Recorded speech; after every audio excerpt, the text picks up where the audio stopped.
నిర్మల్ జిల్లా మమడ police station SI ఏసీబీకి చిక్కారు. ఓ realtor కు సంబంధించిన వ్యవహారంలో మధ్యవర్తిత్వం చేసేందుకు లంచం తీసుకుంటూ రెడ్ హ్యాండెడ్ గా పట్టుబడ్డాడు అశోక్. ముందు 40,000 లంచం డిమాండ్ చేయగా 20,000కు బేరం కుదుర్చుకున్నట్లు బాధితుడు తెలిపాడు. ముందు ఏసీబీకి ఇన్ఫర్మేషన్ ఇచ్చి తర్వాత ఎస్ఐ అశోక్ తో 20,000కు బేరం మాట్లాడుకున్నారు.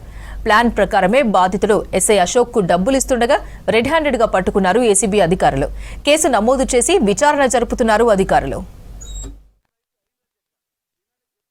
ఒక కేసులో తన కంప్లైంట్ మీద వచ్చిన ఫిర్యాదు మీద చీటింగ్ కేసు రిజిస్టర్ చేయకుండా ఉండటం కోసం గాను అతను 40,000 డిమాండ్ చేసి 20,000 బ్రైబ్ యాక్సెప్ట్ చేస్తాడు. దాంతో మేము అతన్ని రెడ్ హ్యాండెడ్గా పట్టుకోవడం జరిగింది. అతన్ని కరీంనగర్ కోర్టులో ప్రవేశపెట్టడం జరుగుతుంది.